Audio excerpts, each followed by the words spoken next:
Hello everyone, Fina here from Fina Reads. Today with my August TBR, and I don't know why am I doing this to myself? It's ridiculous. Yet again, I haven't learned from July, I haven't learned from June, I haven't learned from May, I haven't learned at all. We just keep continuing with this insanity. Well, at least it gets me reading, right? Alright, so in today's August TBR, I want to share with you the books that I definitely do have to read as part of read-alongs or reviews and whatnot. And then I have something fun coming up. We'll share that somewhere in the middle of the video. And then I'll talk about the books that I really want to get to because they're also part of read-alongs. And I'm just excited to dive into those, so I really hope I get to those this month. I want to start with the Green Rider read-along book for August, which is a big one. That is Winterlight. It's book 7, and with that, currently the last book in the Green Rider series. It's not the actual last book of the series, it's just the latest and that is out and published. Hopefully book 8 is coming soon. Oh my goodness. And yeah, we are reading this. We are actually stretching that probably over 2 months, like August and September, because we still have a few folks that are catching up from book 6, Firebrand. And so that gives them a bit more time to catch up on that and then not lose track on Winterlight, which, by the way, I always have to be careful that I say Winterlight and not Winter Night. Different series, different book. But yes, so I'm excited about reading this chunker. And this is only the second time that I'm going to read this book in this series, whereas the others I've read way more often. And I'm now actually reading the final proved copy, because the first time I read it, it was an ARC, so I have no idea if there were any changes, any scenes removed, any scenes added, anything rewritten. I will probably not remember anyway, given that this is, what, 900 pages? Nah, 830. It looks bigger than it is, I guess. But yeah, so going through this handy dandy little book here.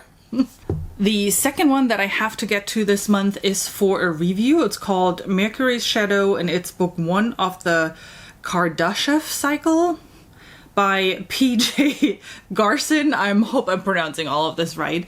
This is part of another book tour from Escapist Book Tours. I've been joining them a couple of times now because I think the tours that they organize are really fun. They always pick great books, and ideally I want to read all of them, but obviously no one has the time for that. Then I would only read books for them. But I found so many fantastic books. One of them is a series candidate for Book of the Year, Series of the Year. So I have high hopes for this one. And so usually they only send you an ebook, but this time they sent me a paperback as well. I'm super excited about that. Well, I guess that's the second time they sent me a paperback. They did that once before. But anyway, actually I didn't want to sign up for anything in July, August, September so I can catch up on my own books. But when I realized in my half-year review that I haven't read much sci-fi so far, and I love sci-fi, and then I saw this and I was like, okay, this is a sign I need to read sci-fi. So here we are. I'm really excited. I also like the cover, and I think this one or another book that was it this one that already has all of the other ones out there? I will look this up. I think I signed up for something somewhere where I double check that all the books are already out there in the series, just in case I like the series and I want to continue reading the rest of it. I think it was this one. I'm not 100% sure. I will let you know right here while I'm editing, because I will review that in case. So, and now to the fun part. My booktube friend Ian and I, we talked the other day and I was like, hey, we kind of want to do a collaboration together, but we didn't want to do like let's read a book together and then do a live show, but something kind of slightly different. And after a little bit back and forth, we said, let's pick the TBR for each other, because it's already hard to figure out what you want to read. So, make someone else make that decision. It's easier for us, right? So we decided, instead of randomly picking something, because oh my goodness, I don't think I could have ever picked a book, we sent each other our TBRs, a list of 50 books. I mean, frankly, my TBR is a lot longer, but I'll pick 50 books off of it that I'm really excited about reading, which was surprisingly hard to just narrow it down to 50, but that's a whole different story. And I sent my list over to him, he sent me his list, and then we picked each other 3 books off of that list that we are reading in August. And I just saw the video that he sent over, but instead of me telling you which books he picked from my ginormous list, I let him tell you that. So quick switch over to Ian here.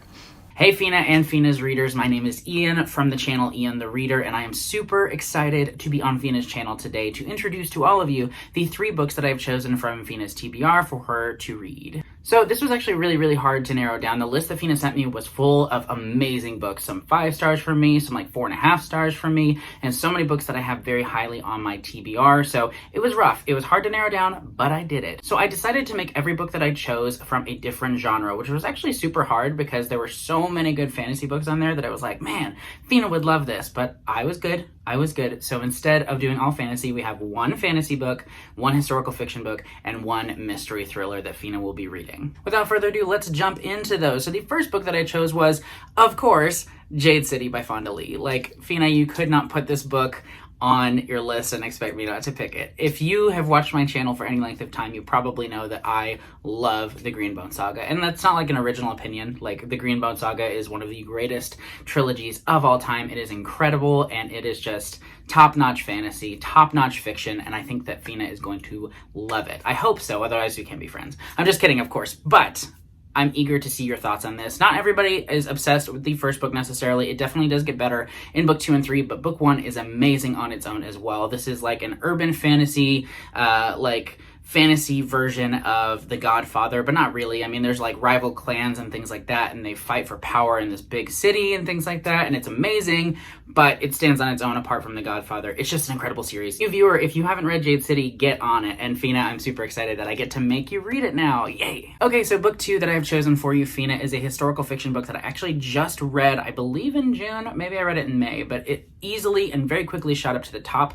of my favorite books of the year, and that book is Hamnet by Maggie O'Farrell. This book is heartbreaking, so prepare yourself. Get some tissues, get some comfort food, get ready to maybe cry. I don't know, I can't remember if you cry in books or not. I feel like I maybe have heard that you cry in books, but I can't remember whether you've mentioned that in any videos. I didn't cry, but I teared up, which is a lot for me. This is a historical fiction book set around the time of the bubonic plague, and is a fictionalization of the family of William Shakespeare. William Shakespeare is in the story, but he's never named by name, but this is about his family. So this book is emotional and beautiful and incredible, and Fina, I hope that you love it so much. The third and final book that I did choose is a book that I haven't read yet. That's one thing I wanted to do as well, is pick 1 book that I hadn't read. That way, Fina, you could read it and tell me whether or not you think I would enjoy it or whether or not it's worth my time. And that was really hard because there were so many books that are now on my TBR or were already on my TBR from your list, but I did it. And actually, I'm really glad that I rethought it, because I had picked a different book, but I looked back over your list one more time right before filming, and I was like, you know, I want to hear your thoughts on this. So the book that I chose for your final pick is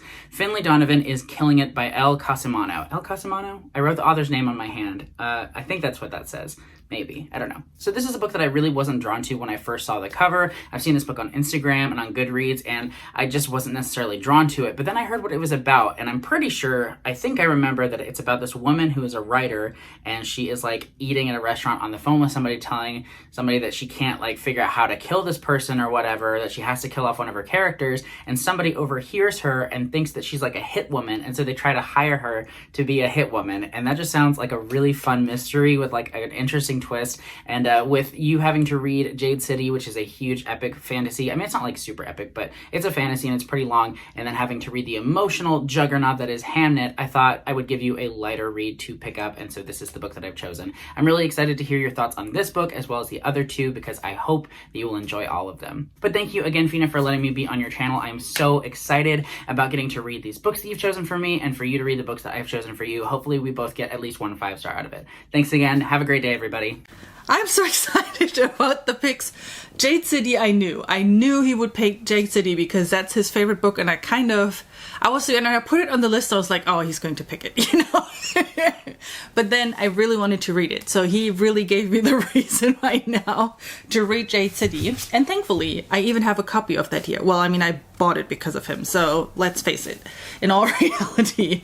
So he picked, obviously, as you just heard, Jade City for me. He picked Hamnet for me, which I'm also really excited about. I've only heard good things about this book. I have my tissues ready for this book. And again, one of those that I wanted to see, I even already had a bookmark in here. That's how ready I was to read this book. And then I never added it to any of my TBRs. And then Finlay Donovan is going to kill it, which I'm also super excited about because this is going to be a good, fun balance between those chunkers and the more emotional books. Do not forget to check out Ian's video. I will link that down below because that's where he is going to talk about the books that I picked for him, which really was not an easy choice. If you want to know what I picked for Ian, definitely go check out his channel. And if you're not a subscriber of Ian's yet, seriously, hop on over there and hit the subscribe button. He does some amazing videos. He is super creative. He has an original series where he is predicting what the book of the month box will entail the next month. And it's always fun to watch him do that. And he's just has a great reading taste. Go check out Ian. And Ian, thank you so much for joining me in this collaboration. I'm really excited. And I'm also excited to then talk with you about all the books that we've read and what we thought about it of our picks. Let's get to the rest of my TBR. Those are buddy read books and generally books I really want to get to, really, in August ideally. Starting with A Labyrinth of Scions and Sorcery, which is long titles, oh my goodness, which is book 2 in the Risen Kingdom series by Curtis Craddock. And originally, Sarah from Fairy Reads and I were just planning on reading that, and we created like a separate channel on my Discord so we can talk about it. And then Kate Coy joined us, Stephanie from Miss Richards Reads joined us, Leslie from The Nerdy Narrative, well, she read book 1 already, but she joined in the conversation because she loved the book so much. So we are going to read book 2 in August and then book 3 in September. So if you want to join us, I mean, those are really quick reads. They're not complicated and so much fun. Book 1 was such a surprise. It has like steampunk elements in it with airships and floating islands and whatnot. And the two main characters in the series are just fantastic. They have such a great relationship, and it's not a romantic relationship. It's more a father-daughter relationship that they have. And it is fantastic. There's a little bit of snark in it. She is brilliant. There are some things on the magic system where we're all like, okay, this went completely over our head, but was still good. We had so much fun with the world, with the characters, with the villains, with the whole setup of that story that we're all really excited about reading book 2 in August. So as you see, I mean, I have to get to it. There's essentially no way around it. The next one that I want to get to in August, I mean, considering there's one consideration or one asterisk here, which means I would have to finish book 1. I'm still in the middle of book 1, and it definitely takes a lot longer than I thought it would. Boy, this is definitely not a quick read. It's good, don't get me wrong. I mean, I'm not over the moon with book 1 yet. It's an interesting story. I like the two main characters. I enjoy their dynamic as well. There's some things where I'm like, ooh, this is curious. Ooh, this sounds interesting. Oh, that sounds promising. But I'm more interested in the plot and the characters, which unfortunately it's not a great character workbook. It's really more a prose-driven, like plot, prose first, plot second, character third, kind of like in that order it feels like she went through it. I don't know if that makes sense. In my head it makes sense. So it's big prose. There are words in there that I have no idea what they mean, so I'm reading it actually on Kindle at the moment so I can translate the words into German. I don't care about prose, frankly. When I read a fantasy book, I want to enjoy the story. I'm there for the story, I'm there for the characters, I'm there for the emotions. I'm not there for prose, which is also why I don't read literary fiction. But it, like, when you get into it, it actually reads a bit faster and not as, you know, like, anymore. But the story is interesting. The premise is very interesting. I like the two characters. There are some things where what the characters do doesn't make fully sense based off of what was told to us on where the characters are coming from. I'm not sure I'm making sense at all. And I will talk more about it once I'm finished with the book. At the moment, I definitely want to continue with the series. I'm about, like, not quite half, but a bit more than a third through. So anyway, long story short, if I finish book 1 in July and I have a long weekend in front of me, so I'm positive that I get to it, I want to tackle this one in August. And the last book that I want to mention, that is a buddy read with Stacy and Sharon, who also has a channel. And we decided to read City of Dusk. We were super excited about this book the moment it came out, and then you know how it is. We just never got to it. But at one point we said, let's read it in August. And given the amount of books, I maybe should have said, let's do it in September, October, or, later. But here we are. It's not a super thick book. It's 500 pages, but I have a feeling that this leans a bit more on the younger side, so that it is going to be a quicker read. I'm just really excited about it. I love this cover. I love the premise, which I completely forgot already what it was about. But when I read it, when it came out, I was like, oh yeah, that's stuff I like. Anyway, I love this dark feeling that this book comes with. And if you know, again, if you've watched other videos, you know that I don't like knowing too much. So I rarely read premise or anything about the books or watch reviews before I read them. I love to experience everything kind of with fresh eyes, if you will. And it's dark, I hope. Boy. So what are your bets? Am I going to make this? Or am I completely going to lose it in August? Enough rambling. I hope you enjoyed my TBR. I hope you think what Ian and I are doing is kind of interesting. I'm super excited, as I said, about figuring out, okay, how am I going to like the books he picked for me, or is it a complete bust for me? I hope not. I don't think so, to be honest, because there's a reason why I picked those books in the first place. Anyway, so as I said earlier, jump on over to his channel, go check it out, what I picked for him, and what his August TBR outside of those 3 books looks like. And then I hope you have a great rest of your day, and that I see you soon with a new video. Bye!